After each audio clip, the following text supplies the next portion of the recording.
Hey guys, good afternoon to all of you. What's up? क्या हाल चाल कैसे हो? Guys, this is Rahul Malkan and we will continue with our revision sessions for CA Inter Group 2 AS. आज बहुत छोटा सा AS लेके आ रहा हूँ आपके लिए, बट बहुत इग्नोर्ड है, अंडरस्टेटेड है. AS है AS5.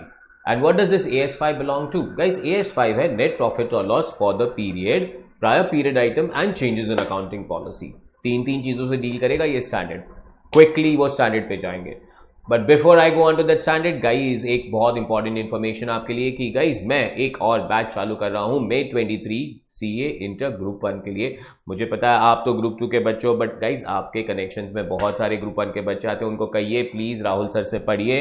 राहुल सर अकाउंट्स लेंगे, पॉपली सर लॉ लेंगे, सचिन गुप्ता सर कॉस्टिंग लेंगे और अपने अरविंद तुली सर क्या लेंगे? अरविंद तुली सर टैक्सेशन लेंगे, direct taxes, indirect taxes. India के टॉप एजुकेटर मिल जाते हैं.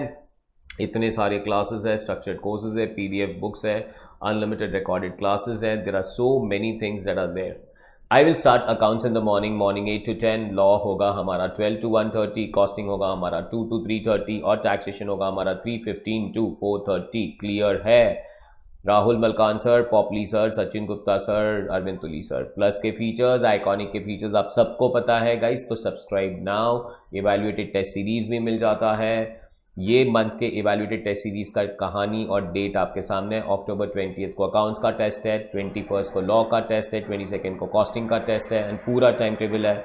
और एक बहुत इंपॉर्टेंट इंफॉर्मेशन आपके लिए इज दैट अनअकैडमी का एक ऑफर चल रहा है एज ऑफ नाउ कि अगर आप आज सब्सक्रिप्शन लेते हैं 18 को, 19 को, 20 को या 21 को, ये 4 दिन में से आप कभी भी अगर अनअकैडमी पे सब्सक्रिप्शन लेते हैं गाइस, आपको 9 मंथ्स पे 3 मंथ्स फ्री मिलेगा. मींस आप 9 मंथ्स की सब्सक्रिप्शन पे पेमेंट करेंगे पर आपको 12 मंथ्स का सब्सक्रिप्शन मिलेगा. और क्या चाहिए लाइफ में? And don't forget to use in my code RM10 to get that offer and 10% off also. Love you guys, take care. आज के रिविजन पे चले जाते हैं. तो आज मैं आपको कौन सा स्टैंडर्ड कराने वाला हूँ? नेट प्रॉफिट और loss for the period, prior period items and changes in accounting policy. We are going to cover 3 things in this standard. Net profit और लॉस फॉर द पीरियड करेंगे, प्रायर पीरियड आइटम्स कवर करेंगे and changes in accounting policy भी cover करेंगे. In fact ये सब कुछ ना net profit और लॉस फॉर द पीरियड पे आ जाता है. ये स्टैंडर्ड डिस्क्लोजर स्टैंडर्ड है. यहाँ पे नंबर गेम्स कम है. This is more of disclosure requirements. This is very informative standard. ठीक है, चलो without wasting too much of our time let's go into this. तो first one is introduction. So what does introduction says? Guys, AS5 requires the classification and disclosure of extraordinary item, prior period item, disclosure of certain items within the profit and loss as ordinary item.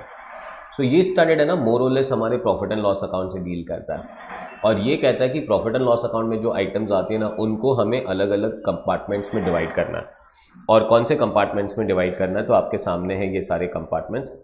So net profit और loss for the period, ordinary activity, extraordinary activity, prior period items, changes in accounting policy and changes in accounting policy. और एक head create करेंगे exceptional items, जो standard ने नहीं कहा but मैं prefer करता हूँ. So guys, AS5 net profit और loss for the period, prior period items and changes in accounting policy. Now what am I telling you here is guys, यहाँ पे लेते हैं नेट प्रॉफिट और लॉस फॉर द पीरियड. तो guys यहाँ पे 1 2 3 4 5 6. Guys सबसे पहले नेट प्रॉफिट और लॉस की जो आइटम्स है उसे ऑर्डिनरी एक्टिविटी में डिवाइड कीजिए. नाउ ऑर्डिनरी एक्टिविटीज का मतलब क्या है guys? All those activities which are normal day to day business transactions, they are ordinary activity. So purchase is ordinary activity, sales is ordinary activity, wages are ordinary activity, rent is ordinary activity, salary is ordinary activity, depreciation is ordinary activity. Guys, next one आ जाता है extraordinary activity. Now नाम से clear है कि ये extraordinary activity है. So guys, they are not ordinary, they are not regular for the business. ये एक आध बार हो जाता है, you know, for example loss by fire, for example earthquake. So guys, they are considered as extraordinary activity. Third, standard ने नहीं कहा है पर आप दिखाएंगे तो बहुत अच्छा होगा, and that will be known as exceptional items और you can say exceptional activity, but I would rather prefer to tell it as exceptional items. Guys, exceptional items are those which are basically ordinary, which is like connected to business, but they're not regular. So for example sale of asset पे profit या loss, investments पे profit या loss, और long term investments पे profit loss. Guys writing down of inventory to its NRV, ये सब business के वजह से है पर रेगुलर नहीं है, तो इसे हम डाल देंगे एक्सेप्शनल आइटम्स में। तो ये ऑर्डिनरी एक्टिविटी के अंदर अगर सभी चीज़ें रेगुलर सी है, ऑर्डिनरी बिजनेस से कनेक्टेड है बट रेगुलरिटी इतनी नहीं है, तो ये एक्सेप्शनल आइटम्स आ जाएगा। एक्स्ट्रा ऑर्डिनरी तो बिजनेस से कनेक्टेड ही नहीं होता, ठीक है, that is known as exceptional items. So we have ordinary activity, we have extraordinary activity, we have exceptional items. The next one is guys prior period items. So prior period items का मतलब क्या है? Prior period items का मतलब है कि prior period की चीज़ें हैं। तो सर प्रायर पीरियड की चीज़ें आप इस साल में क्यों रिकॉर्ड कर रहे हो, लास्ट साल की चीज़ें इस साल में क्यों रिकॉर्ड कर रहे हो? Because last year due to error of omission मैं इसे भूल गया था रिकॉर्ड करना, ठीक है। ओनली एक रीजन हो सकता है प्रायर पीरियड आइटम का, is the error of omission. अभी exactly clear with that one, then we call it as prior period items. Guys next one होता है that is changes in accounting estimates. Changes in accounting estimates, आपको पता है कि हम लोग accounts बनाते वक्त बहुत सारे एस्टिमेशंस करते हैं और ये एस्टिमेशंस में चेंजेस होता है। तो गाइस चेंजेस इन अगर अकाउंटिंग एस्टिमेशंस हो तो हमें क्या करना पड़ेगा? हमें इसे P&L में दिखाना पड़ेगा as changes in accounting estimates. और आपको याद रहना चाहिए कि चेंजेस इन अकाउंटिंग एस्टिमेट का रेट्रोस्पेक्टिव इफेक्ट नहीं, प्रोस्पेक्टिव इफेक्ट दिखाना है। टू गुड गाइस, फाइनली एक सिक्स्थ ब्लॉक आता है that is known as changes in accounting policy. अगर अकाउंटिंग पॉलिसी चेंज करोगे तो भी अलग से दिखाना है। गाइज अकाउंटिंग पॉलिसी चेंज करने का तो अंडरस्टैंडिंग बहुत सिंपल सा होना चाहिए कि पॉलिसी चेंज करें तो first of all can we change a policy? Answer is yes, we can change a policy, but there are 3 reasons. पहला रीजन कौन सा है guys? If there is changes in law. Second one, there are changes in accounting standards. And third one guys, there are better presentation, then we can change the policy. But change in policy छोटा मोटा decision नहीं है, बहुत बड़ा decision है, तो इसका prospective impact नहीं जाना चाहिए, रेट्रोस्पेक्टिव इंपैक्ट जाना चाहिए, पर और P&L में इसको अलग से दिखाना है। तो P&L अकाउंट की सारी चीज़ों को आप 6 ब्लॉक्स में डिवाइड कीजिए। First one ordinary activity, second one extra ordinary activity, third one exceptional items, fourth one guys prior period items, fifth one changes in accounting estimates, and sixth one changes in accounting policy. This is the block of AS5, that is net profit or loss for the period, prior period item, and changes in accounting policy. Clear? Good guys, have a look here. So यहाँ पे अगर आप देखेंगे तो we have ordinary items, extraordinary items, prior period items, changes in accounting estimations, and changes in accounting policy. Clear? Chikas guys. Profit or loss from ordinary activity, normal ordinary activity, for example profit from sale of merchandise, loss on sale of unsold inventory, etc. for the season. So guys, they are incidental to the business. मैंने जैसे आपको कहा purchase ordinary activity, sales ordinary activity, rent ordinary activity, salary ordinary activity, depreciation ordinary activity, they are all ordinary activity. Extraordinary items guys, income or expenses that arises from events or transactions that are clearly distinct from ordinary activity. They are not ordinary activity. They are not expected to recur frequently or regularly. Apart from not regular, they are not connected to business. ये याद रखना. So earthquake not connected to business. Attachment of the property of the enterprise, हमारा किसी ने property attach कर दिया, income tax ने, कोई टैक्सेशन डिस्प्यूट होगा, हमारा प्रॉपर्टी अटैच हो गया, हमारे बैंक अकाउंट अटैच हो गए, तो गाइज ये हो जाएगा हमारे लिए extraordinary activity. So extraordinary activities are not regular, not expected, not frequent, but also they are not connected to business. Clear?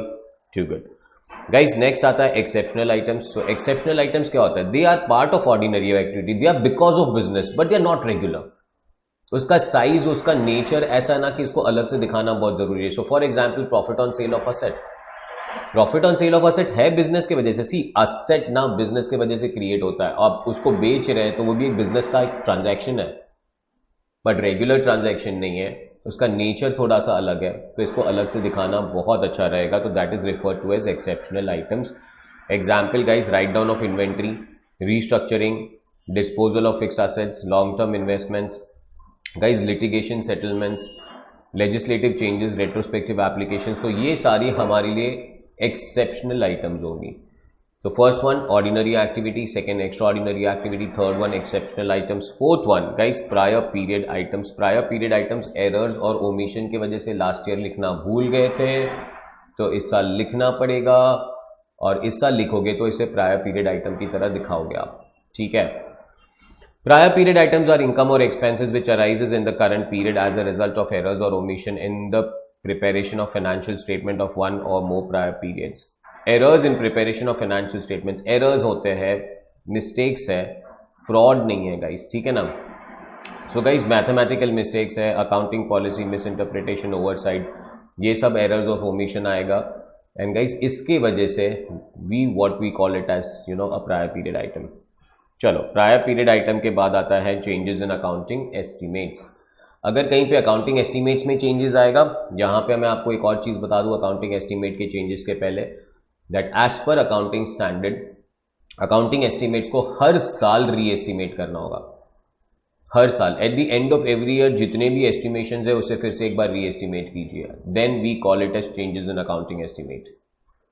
और इसको भी हम लोग P&L अकाउंट में अलग से दिखाएंगे।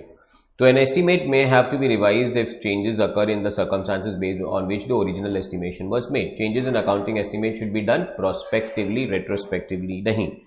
Guys, changes in accounting policy. Question number 1. Can we change an accounting policy? Answer is yes, only because of 3 reasons. First one, there's changes in accounting standard. Second one, there is change in guys law. And third one, for better presentation. Second, policy अगर change करेंगे तो उसका impact retrospectively देना है। अच्छा, और दो चीज़ें बहुत इंपॉर्टेंट याद रखनी है आपको इंटर के लेवल पे। What is not a change in accounting policy? Adoption of a new policy for the first time. अगर हम कोई पॉलिसी अडॉप्ट कर रहे हैं फॉर द फर्स्ट टाइम तो guys this will not be treated as change in accounting policy. Second guys, अगर हम एक ही आइटम पे दूसरा ट्रांजैक्शन मतलब सेम ट्रांजैक्शन है बट हमारे बिजनेस का नेचर बदल चुका है, तो guys this is adoption of a new policy. भले वो ट्रांजैक्शन ऐसे सेम लगता हो but this is adoption of a new policy. This also can not be treated as changes in accounting policy. Now for example guys, let's say हम लोग पहले business में थे जहाँ पे गाइज हम लोग एक प्रोडक्ट मैन्युफैक्चर कर रहे थे और फिर वो प्रोडक्ट को डिस्ट्रीब्यूट करके सेल कर रहे थे। तो हम लोग बेसिकली मैन्युफैक्चरिंग एंड डिस्ट्रीब्यूशन के बिजनेस में थे।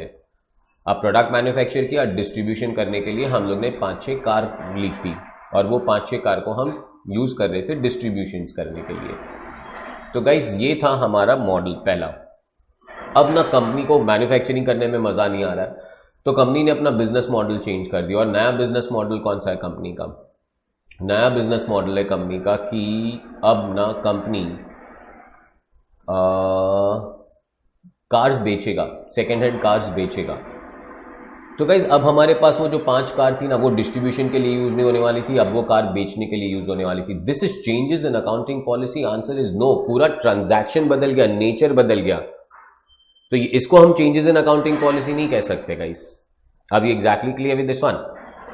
So an adoption of accounting policy for event or transaction that differs in substance. So a transaction differs in substance is not an adoption of a new policy. This is basically introduction of a new policy altogether.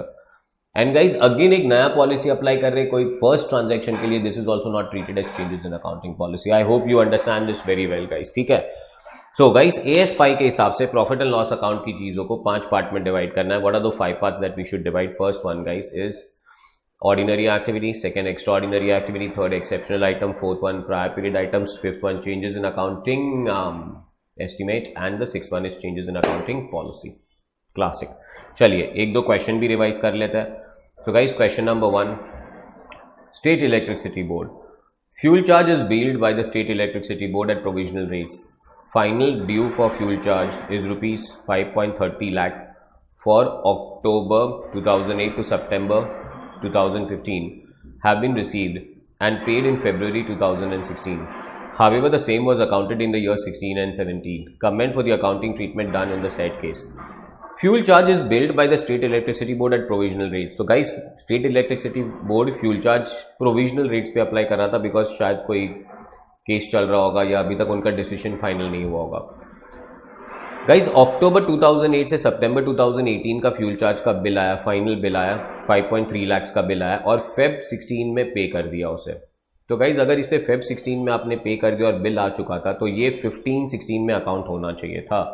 So I am looking at question number 1 and what am I saying कि question number 1 क्या कहता है.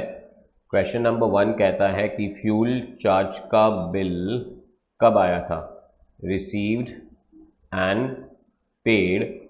हमने fuel charge का bill receive कर लिया था और उसे पे कर लिया था फेब 16 पे. अगर फेब 16 पे कर लिया था गाइस तो इसका अकाउंटिंग होना चाहिए था. और इसका अकाउंटिंग कहाँ होना चाहिए था. इसका अकाउंटिंग होना चाहिए था गाइस 16-17 में ना 15-16 में होना चाहिए था. पर गाइस इन्होंने इसका अकाउंटिंग कहाँ किया. इन्होंने इसका अकाउंटिंग किया 16-17 में. ये गलती हो गई गाइस. लास्ट ईयर का इन्फॉर्मेशन था, करंट ईयर में अकाउंट कर रहे हो बिकॉज लास्ट ईयर अकाउंट करना भूल गए थे. तो गाइस सिंपल लैंग्वेज में इसे आप 16-17 में अकाउंट कर रहे हो करो, बट इसे आप as a prior period item दिखाएंगे. इसे आप प्रायर पीरियड आइटम दिखाएंगे. लास्ट ईयर की इंफॉर्मेशन थी, लास्ट ईयर अकाउंट होनी चाहिए थी, करंट ईयर में अकाउंट हो रहा है तो प्रायर पीरियड आइटम दिखाओ. ठीक है, जकास. That's my question number 1. Question number 2. चलिए. The company finds inventory sheet on 31st March 2016 did not include 2 pages containing details of inventory of 14.5 lakh. अरे भाई 31st March 2016 को 31st March 2016 को guys inventory valuation कर रहे थे और inventory value करते वक्त 14.5 लाख की इन्वेंट्री के 2 शीट्स हमको नहीं मिले. Not found. Error, omission. How would you deal with the following matters in for the year ended 31st March 17 guys. तो फिर आप ईयर 16-17 में जाके वो इन्वेंट्री इंक्लूड करेंगे, 101% करेंगे. अकाउंट्स रिजिड नहीं है, अकाउंट्स फ्लेक्सिबल है. लास्ट ईयर की इंफॉर्मेशन आप रिकॉर्ड करना भूल गए थे तो इस साल रिकॉर्ड कर लो. And again my answer remain same that you should record this as prior period item. You should record this as prior period item. Tell me, are you catching this up very well? Jackass. Too good. चलिए guys, एक और question होगा मेरे पास. Now this will be my question number 3. ये छोटे छोटे revisions में guys मजा आ जाती है. Question number 3. Explain whether the following constitutes a change in accounting policy as per AS5 or not. क्या ये change in policy माना जाएगा कि नहीं. Introduction of a formal retirement gratuity scheme by an employer in place of ad hoc gratia payment to the employee on retirement. अरे भाई पहले क्या कर रहे थे, पहले ad hoc पेमेंट कर रहे थे. मतलब जब एम्प्लॉई निकल रहा था ना तो उसे बुला के ले बेटा 2 लाख रुपए, खुश हो तू रिटायर हो रहा है, बहुत अच्छा काम किया. अब इसे रिप्लेस करके हम लोग एक फॉर्मल रिटायरमेंट स्कीम लेके आए. फॉर्मल रिटायरमेंट स्कीम लेके आए. So guys this is application of a policy on a transaction which is difference in substance. So guys this is transaction which is different in substance. अगर ये transaction in difference in substance हो तो guys answer is not a change in accounting policy. This is not change in accounting policy, this is application of a new policy. ठीक है, इसे change in accounting policy नहीं माना जाएगा. चलिए एक और क्वेश्चन है guys, second one.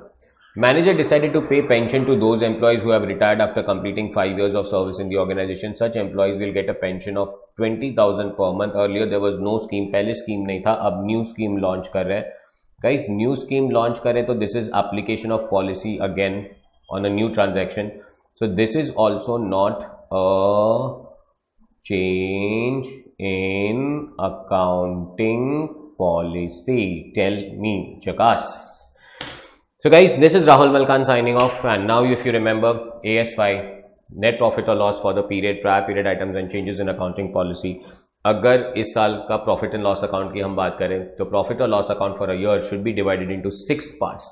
First one guys is ordinary activity, extraordinary activity, exceptional items, prior period items, changes in accounting estimate, changes in accounting policy. Ordinary activity, purchase, sales, extraordinary activity, attachment of property, earthquake, exceptional items, profit on sale of fixed assets, loss on sale of fixed assets, writing down of inventory, prior period items, last year के items है, भूल गए थे, इस साल record कर लो, but prior period item बोलना. Changes in accounting estimates, guys अगर कोई एस्टिमेट्स चेंज कर रहे हो ना, फॉर एग्जांपल अगर हम असेट का स्क्रैप वैल्यू का एस्टिमेशन चेंज कर रहे हो, असेट की लाइफ की एस्टिमेशन चेंज कर रहे हो, तो डेप्री बदल जाएगा. This is change in accounting estimate. Changes in accounting policy, guys अगर हम कोई पॉलिसी चेंज कर देंगे, for example inventory valuation method बदल देंगे, then this is known as change in accounting policy. Classic है, डू गुड. जाते वक्त मेरा पोएम बोलते हुए जाइए. I am the best, I will score examination and I will send sweets to Rahul sir. Love you all.